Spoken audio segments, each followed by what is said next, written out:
Bismillahirrahmanirrahim. Assalamualaikum warahmatullahi wabarakatuh. Waalaikumsalam warahmatullahi wabarakatuh. Innal hamdalillah nahmaduhu wa nasta'inuhu wa nastaghfiruh wa na'udzu billahi min syururi anfusina wa min sayyiati a'malina.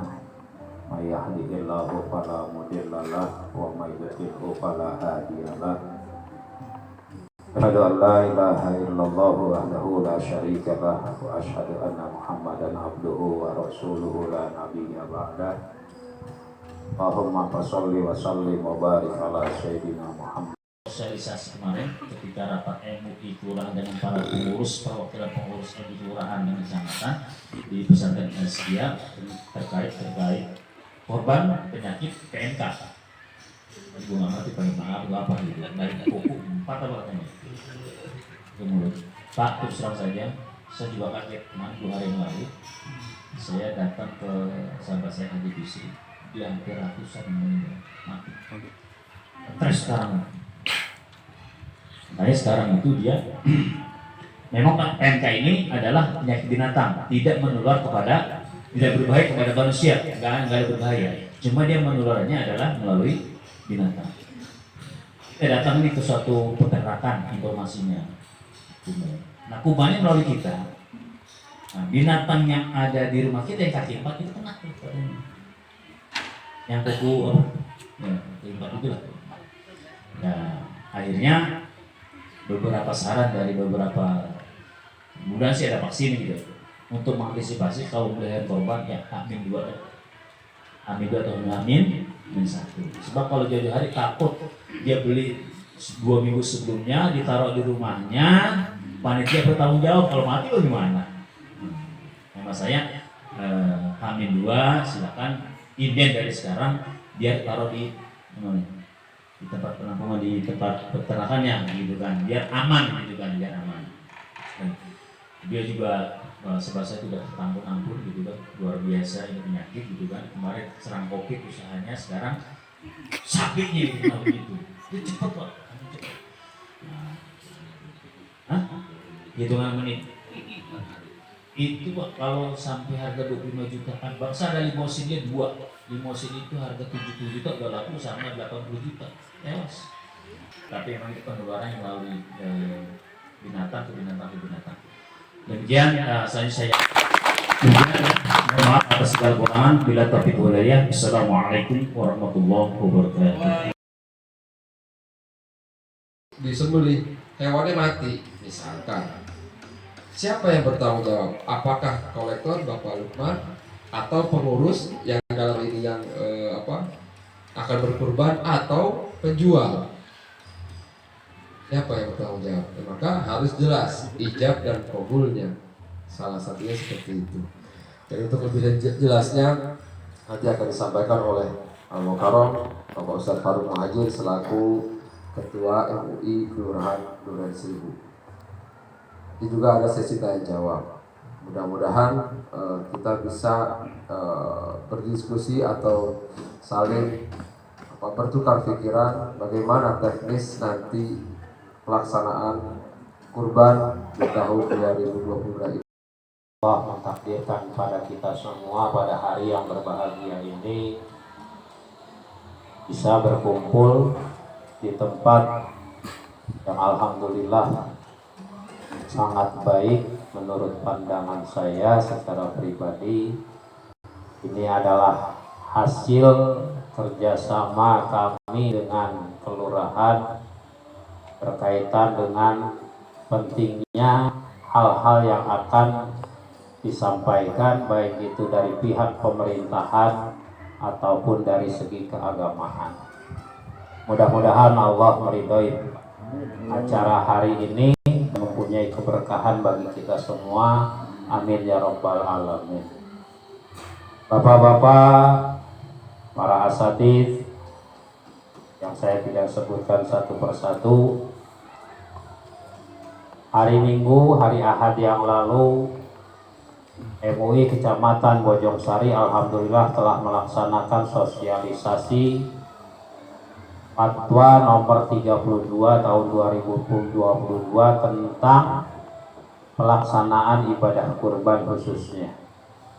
Kenapa demikian? Yang mendasari sampai turun fatwa seperti ini, asal mulanya adalah setelah dibukanya kebutuhan konsumsi daging di Indonesia tidak mencukupi, kemudian akhirnya mengimpor kembali dari India, yang mana di India itu ternyata awalnya terjadinya penyakit mulut dan kuku ini. Apakah ada kaitan atau tidaknya, wallahu a'lam bishawab. Namun pada saat ini ketika umat Islam akan melaksanakan kurban, akan melaksanakan ibadah, tadi sudah dikatakan, kenapa kepada Al-An'am saja, kan itu, tidak kepada ayam ataupun yang lainnya, dan hanya kepada daging-daging yang dihalalkan oleh segi syariahnya.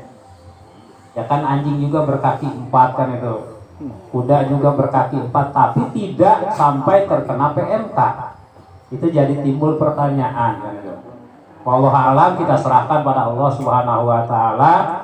Tapi mudah-mudahan kita berharap, mudah-mudahan pada saatnya nanti kita beribadah kurban, khususnya di lingkungan Duren 1000 ini, tidak sampai terjangkit yang dinamakan dengan PMK tersebut. Amin ya rabbal alamin.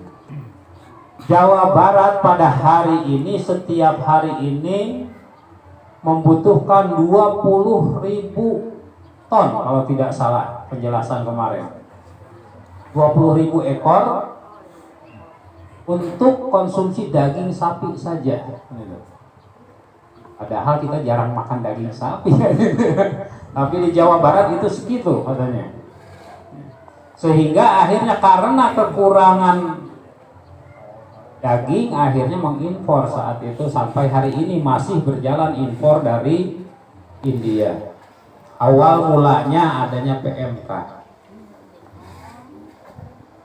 Alhamdulillahirabbil alamin, itu pemerintah bekerja sama dengan MUI, dengan dibarengi oleh para ahli-ahli dalam bidang penyakit ini, yang alhamdulillah turunlah akhirnya fatwa MUI nomor 32 ini. Ini tidak jauh berbeda dengan apa yang diedarkan oleh Wali Kota Depok. Wali Kota Depok telah memberikan surat edaran untuk pelaksanaan hewan kurban juga, yang pada intinya kalau saya baca dalam surat edaran tersebut, kalau Pak Wali selain dari PMK ditekankan adalah untuk para pedagang. Sebelum saya menjelaskan nanti bagaimana caranya, ini sekedar informasi dari wali kota. Apabila ada pedagang yang ada di daerah kita, itu harus benar-benar selain punya surat izin dari RT RW setempat, dari kelurahan, dilengkapi juga dengan surat-surat kesehatan kalau ada. Apakah tempat yang dipakai itu mendapatkan persetujuan dari yang punya lahan, dari RT, gitu. Seandainya tidak ada lahan, maka bisa kita usir seandainya, ya, gitu. Tapi kalau kita perhatikan pada tahun ini sangat jarang yang dagang hewan kurban. Di Duren 1000 kelihatan cuma di pojokan lapang pusaka, kan itu. Wallahu alam itu sudah ada izin atau tidak. Biasanya urusan pemerintahan setempat, khususnya di RT tersebut. Nah, seandainya pedagang itu tidak mempunyai izin, tidak dilengkapi dengan surat-surat kesehatan khususnya untuk hewannya, maka itu bisa dikembalikan ke tempat asalnya. Kalau bukan orang sini, kan itu. Kalau orang sini mah ya musyawarahnya gimana baiknya, kan itu. Karena yang namanya bermasyarakat maka harus mencari kemaslahatan di antara kita semua. Bapak-bapak hadirin yang saya hormati, berdasarkan dari ini semua MUI pusat, kemudian turun ke provinsi, ke kota, kemudian ke kecamatan, yang akhirnya pada hari Ahad yang lalu kita mendapatkan sosialisasi. Ternyata apa yang kita khawatirkan itu tidak dengan bayangan kita. Saya juga asalnya kalau penyakit ini menular kepada kita bagaimana kan itu? Siapa yang mau berkorban? Apakah dimakan itu bisa menimbulkan penyakit atau tidak? Alhamdulillah dengan penelitian MUI pusat, kemudian dibarengi dari IPB, ternyata virusnya itu hanya menularnya kepada al-an'am saja yang berkaki 4. Sampai-sampai dikatakan katanya kalau seseorang yang telah dekat dengan hewan yang punya penyakit mulut dan kuku baru megang doang, maka itu juga dikategorikan penyakit yang sudah sangat klinis, sudah sangat parah. Itu juga tidak boleh dijadikan untuk hewan kurban. Kalau dia masih mau makan, si hewannya masih bisa berjalan walaupun punya penyakit kuku, menurut fatwa ulama nomor 32 ini itu masih sah untuk dijadikan hewan kurban. Itu intinya sebetulnya. Jadi kita jangan takut untuk memakan hewan kurbannya karena itu tidak akan menular kepada manusia. Tergantung tanya saja kan itu. Tapi di lingkungan kita kan tidak ada yang mau, kadang-kadang sangat bisa memilih mana hewan yang benar-benar sehat untuk dijadikan hewan kurban. Tuh. Penyalurannya yang disunahkan oleh syariat untuk penyaluran hewan kurban ini, yang terbaik menurut sunnah itu adalah mentahnya. Itu yang terbaik dari hewan kurban. Bagaimana kalau dibagiin matang misalkan, ya boleh-boleh saja kan itu ya. Ya, cuma repotnya minta ampun kalau dia. Ya kalau ada di kita yang bersedia sebelum membagikan hewan kurban itu direbus dulu minimal setengah jam, itu akan lebih enak lagi kali ya. Cuman di satenya orang ada rasanya gitu ya. Kalau kambing mah kayaknya itu sudah mengurangi rasanya atau bagaimana gitu. Di Arab Saudi menurut fikih kontemporer, fikih modernnya, karena sangat banyaknya hewan kurban yang dilaksanakan di sana pada musim haji, biasanya disalurkan itu dengan matbukhahnya yang sudah dimatangkan, bahkan dikalengkan apakah itu dijadikan kornet ataupun bagaimana, yang pasti itu sudah diolah di sana. Kalau di lingkungan Duren Seribu ada yang begitu, alhamdulillah, apalagi udah dikasih bumbu kan itu ya. Mau itu para panitia, ya khususnya para panitia ini kan gitu. Ya. Itu yang paling pokoknya, insya Allah kita berdiskusi saja. Menurut pandangan-pandangan ulama, apakah kukunya atau hewan yang cacat dari segi tanduknya atau bagaimana, karena banyak pendapat-pendapat dari segi Imam Syafi'inya, Maliki, Hambalinya. Insya Allah tadi sesuai dengan penjelasan dari MUI kecamatan, yang pasti kita bermasyarakat dalam satu ibadah kan itu. Ya. Adapun keabsahannya nanti akan dijelaskan atau kita diskusikan saja, karena banyak pendapat-pendapat para ulama di sini.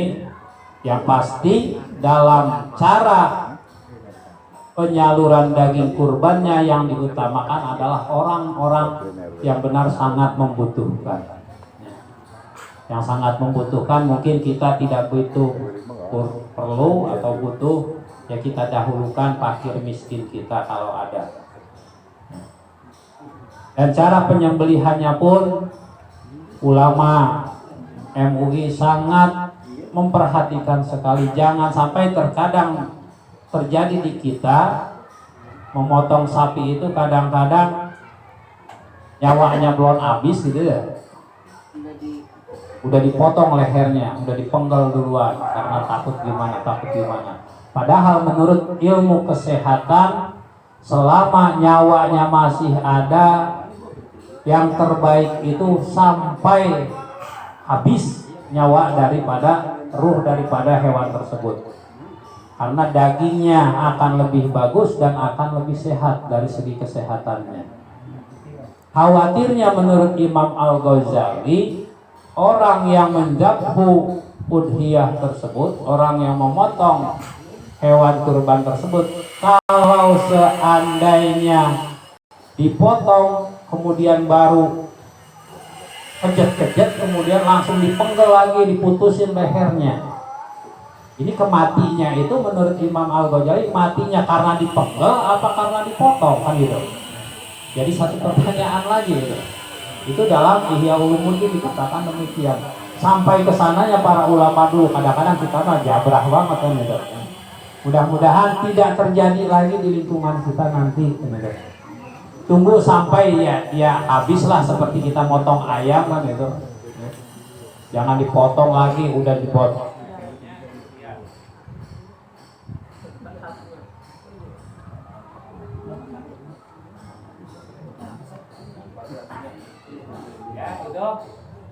Ditanyakan dan mungkin ada yang kurang lebih jelas agar pelaksanaan kurban di masa seperti ini berjalan dengan lancar, aman. Jadi siapapun tidak ingin hewan kurbannya mati seketika atau terjangkit. Ya, silakan Bapak RW. Waalaikumsalam warahmatullahi wabarakatuh.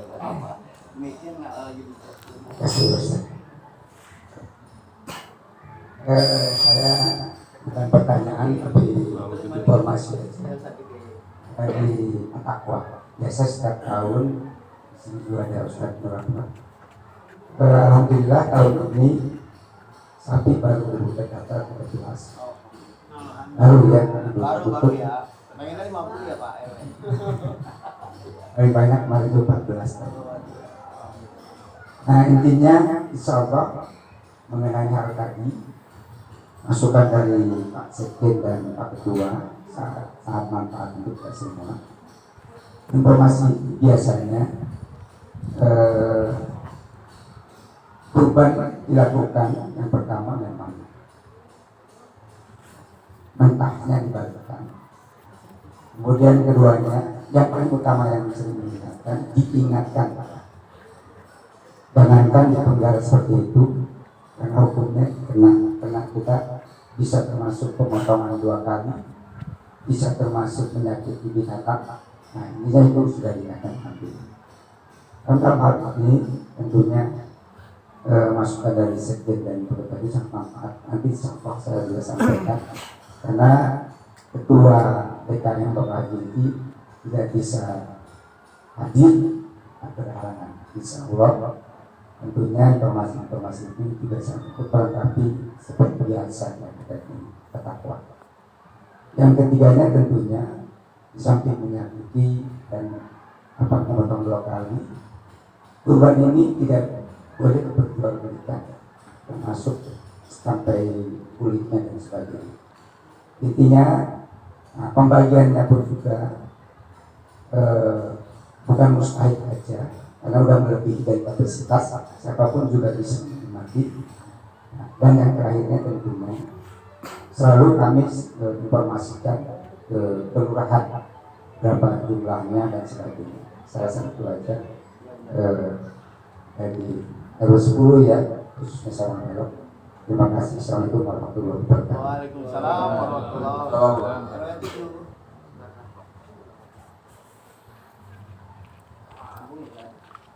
Baik, terima kasih. Assalamualaikum warahmatullahi wabarakatuh. Warahmatullahi wabarakatuh. Yang hormati Pak Lurah, Pak Ketua MUI, Bapak-bapak, Ibu, para hadirin yang dirahmati Allah. Mungkin langsung saja pertanyaan. Tadi kaitannya seandainya kurban, hewan kurban ya, mungkin masih dalam, ini sudah terpapar, namun belum kondisi parah, ini masih layak untuk dikurbankan. Pertanyaannya begini, Pak Ustadz, ada nggak apa ya rujukan? Ya, karena kan kita itu misteri ya, terutama apabila orang sudah berniat berkurban, ya, termasuk tadi siapa yang harus mengganti, apakah panitia kah, apakah penjual kan? Ini harus dari, kalau yang tadi sudah selesai ya, seandainya masih layak, tapi ternyata kan ini belum, mungkin kurang 2 jam tiba-tiba kondisi parah. Nah, terus pertanyaannya, yang berniat berkurban, sebenarnya kan sudah mengeluarkan, itu secara syariatnya hukumnya bagaimana? Apakah yang berkurban itu sebenarnya sudah termasuk apa tercatat lah, maksudnya sudah diterima lah gitu ya. Namun secara kenyataannya kan ini tidak ada yang dia harus potong. Mungkin ini perlu referensi ya, acuan, karena mungkin baru tahun ini kita menghadapi situasi ini. Jadi mudah-mudahan khususnya para panitia atau DKN kalau menghadapi situasi ini bagaimana, ya berharap ya semoga wabah PMK ini tidak ada, ya hewan yang masuk di 1000 ini tidak ada. Amin. Tapi seandainya ada ini, dan sampai nanti kalau panitia ganti ya kali berapa dari mana uangnya. Kemudian ini salah satu mohon pencerahan. Mungkin pertanyaan ini saja, yang mudah-mudahan ini bisa jadi bekal untuk kita semuanya. Mungkin itu saja, Pak Ustadz. Mungkin sebelumnya sudah ketahuan ya. Kita lebihnya terima kasih dan maaf. Wassalamualaikum warahmatullahi wabarakatuh. Waalaikumsalam warahmatullahi wabarakatuh. Ya. Ada lagi? Bapak, Ibu, atau orang lagi? Kalau tidak ada langsung dijawab. Akan langsung dijawab. Oh ya, silakan Bapak. Assalamualaikum warahmatullahi wabarakatuh. Waalaikumsalam. Namanya Pak. Namanya Supriyanto, RT 01 Guru. Yang kami hormati Bapak Lurah Duren Seribu, Bapak MUI Kelurahan. Alhamdulillah, dulu belum ada ya Pak ya. Sekarang sudah ada. Pertanyaannya memang ini ya sudah lama ya kita lakukan. Seperti RPH itu sudah betul-betul layak belum menurut dokter hewan kesehatan ini. Itu kan ada darah, ada kotoran. Apalagi kalau DKI, saya dengar dulu zamannya Pak Ahok, masjid-masjid seluruh DKI dilarang untuk memotong hewan kurban. Karena ya dampaknya itu dagingnya sudah dibagi, kotorannya, limbahnya masih berantakan. Tadi saya tanya itu KRT sebelah itu buang kotorannya kemana Pak? Oh ya ke sungai. Nah ini menurut Pak tadi bagaimana dan mensikapinya bagaimana? Karena apa? Kalau sampai 13 ekor Pak, kotorannya itu cukup banyak itu. Alhamdulillah sudah merah. Tengah-tengah beresin satu kambing atau tidak ya satu kambing ya satu sapi kali hadiahnya dari penjual gitu. Atau ada yang menitipkan akikah gitu. Ya. Misalkan bukan korban, ada yang menitipkan sekalian untuk akikah kan gitu. Kan boleh itu mau untuk dimakan. Yang pasti bukan hewan kurban kan gitu. Itu salah satunya. Kemudian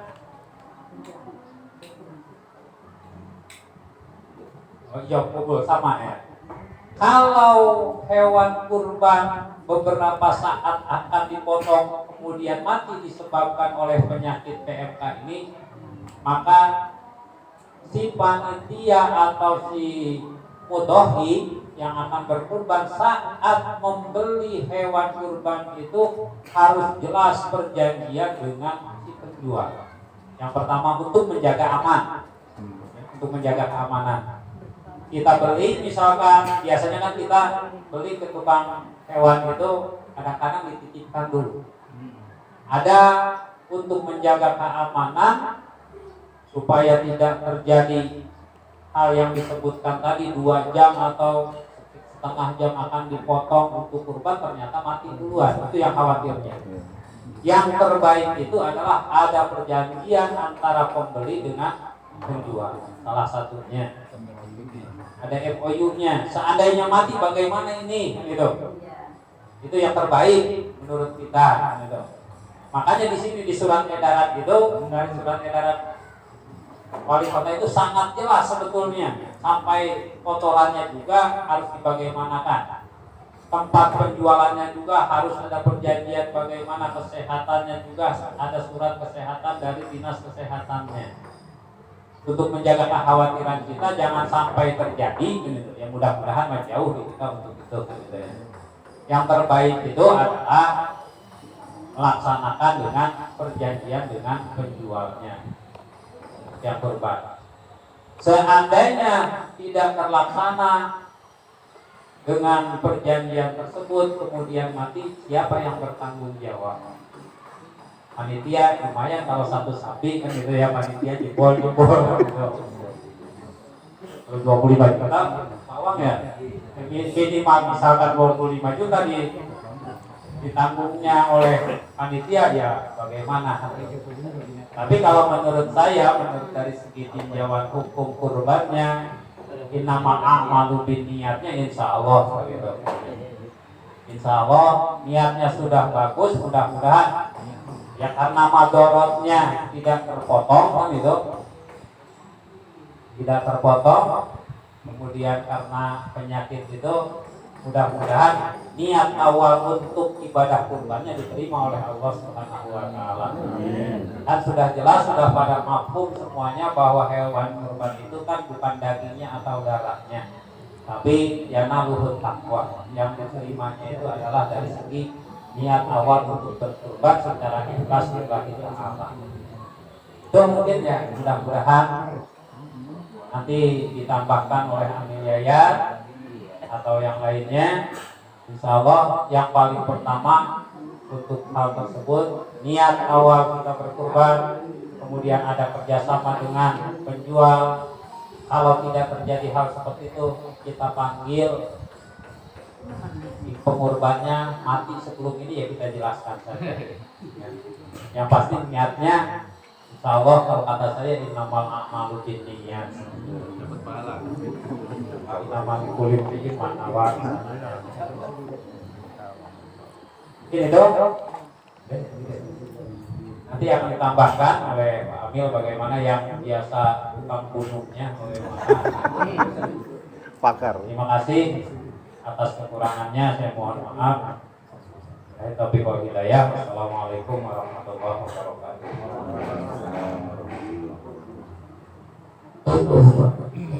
Coba bantu jawaban yang disampaikan oleh Ketua MUI kita.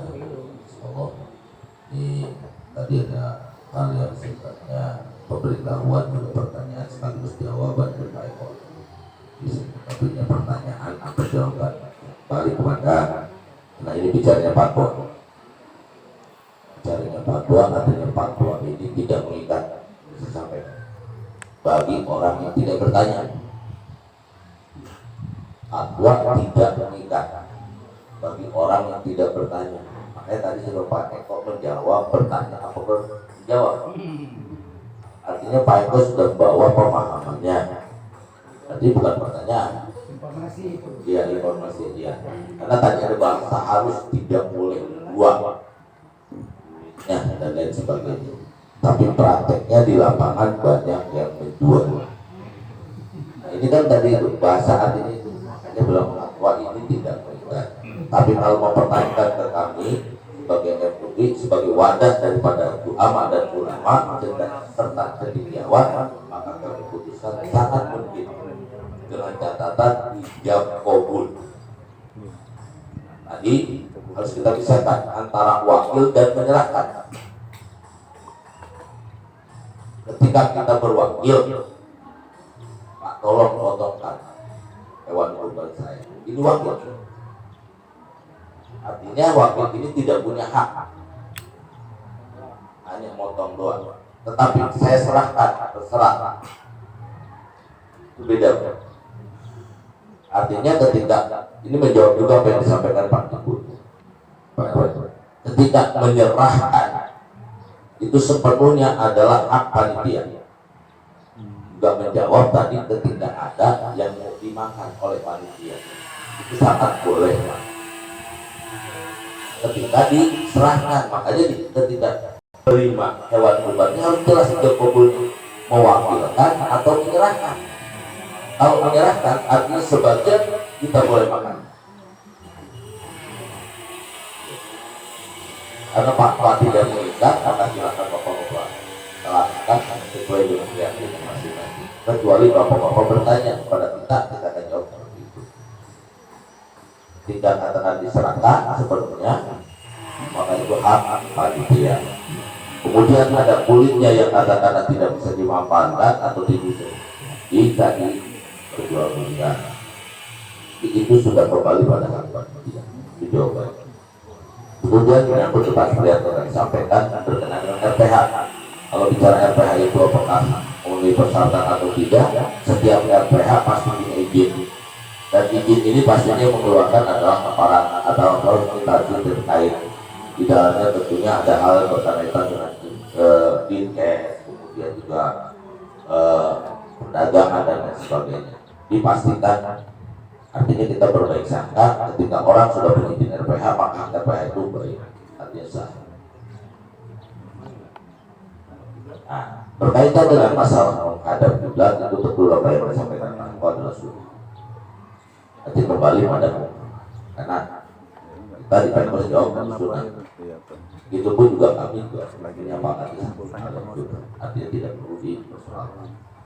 Artinya yang jelas memotong itu dengan cara yang baik, dengan benda yang pisau atau golok yang tajam. Kemudian adab-adabnya diantaranya adalah jangan menunjukkan mengasah pisau di depan hewan tersebut, jangan menunjukkan darah hewan yang terkuban. Artinya itu sebagai sebuah adab. Artinya jangan diemeng-emengin, baru udah dibukain gitu kan. Atau memotong korban, artinya memotong dipisahkan antara korban yang belum terpotong dengan yang sudah terpotong terus dipisah. Artinya jangan sampai kurban yang terpotong melihat temannya sedang dipotong. Itu adab. Artinya tidak dijadikan sebuah hanya status adab. Begitu mendengar sunnah adat tidak juga sunnah, artinya tidak menghadap kita, itu adab saja. Itu kalau orang tua dulu kita masih lebih tertib lagi, disisirin, dikacain, kemudian dipinta kepada si hewan tersebut. Artinya untuk dia ikhlas menjadi kurban kita. Makanya sunahnya menyembelih sendiri. Bahkan secara hakikatnya niatkan buat kita yang akan berkurban untuk membuang sifat-sifat hewan yang ada dalam diri kita. Jadi ketika kita kurban bukan hanya sekedar kita takarukan, tetapi karena kita manusia adalah punya sifat hewan, maka dengan berkurban kita niatkan untuk membuang sifat-sifat hewan yang ada dalam diri kita. Sehingga kalau kita tidak memotong sendiri, maka kita harus saksikan. Kalau kita berani melihatnya, karena ada beberapa juga yang kadang-kadang saya korban tapi saya tidak berani lihat. Dan kita pada saat tersembelih saksikan keabsahannya tadi Pak Eko sudah menyebut tengah empat, dua di kanan ini, yang kecil, dua di tengah. Tapi yang pasti yang mematikan itu yang di kiri. Lalu yang teknis nih Pak, ini yang perlu saya sampaikan kemarin buat kita bahas di MUI, saya bahkan yang pertanyaan panik, artinya memingsankan. Bisa itu biasanya kata-kata korban yang kata-kata bobotnya berat gitu ya, artinya yang agak nakal gitu, kata bahasa saya itu nakal sapinya gitu, biasanya dibisarkan stunting, ditembak tembuknya. Itu kalau di MPH atau di tempat-tempat yang ada, daripada itu menentukan perjalanan. Tetapi prakteknya hari ini di lapangan, ini yang kadang-kadang kita nggak perhatikan. Saya beberapa kali mengikuti pelatihan pemotongan hewan dengan cara yang standar nasional maupun internasional, karena membanting hewan dengan dibanting itu dari teman-teman dari luar negeri itu menganggap bahwa kita menyiksa, apalagi kalau kita dikeroyok sampai dibantingin, itu diprotes, artinya tidak hewani. Kalau manusia itu tidak hewani, artinya pemahaman mereka. Nah, kemudian ada cara dengan panik, tembak, dia bisa, tapi tidak mematikan. Ini juga sangat sering dilakukan oleh kita ketika di RPH. Kalau malam takbiran itu banyak hewan harus kita potong, mau tidak mau gitu kan, daripada kata-kata kita nggak mungkin gulingin satu-satu. Tapi dengan gerakan yang cepat. Nah, yang sering terjadi di lapangan yang saya saksikan hari ini dengan metode menjatuhkan ini juga kan sering berlaku di metode potong cara sunnah. Tetapi pada saat dibandingkan hewan ini pingsan. Mohon maaf, perhatikan Pak, kalau yang pakai satu tali keliling dia jatuh, ini pingsan. Maka sebaiknya tunggu dia sadar terlebih dahulu. Dan ketika pingsan diikat dengan kuat, lalu disembelih ketika dia sudah sadar. Tapi prakteknya jatuh, pingsan ketika digorok, tidak bereaksi. Nah, ini yang tadi disampaikan oleh Pak Ketua berkenaan dengan kesehatan. Kalau hewan pingsan kemudian dipotong, maka tekanan jantung darahnya itu tidak memutar. Maka sangat mungkin penyakit yang ada di dalam hewan itu tidak keluar.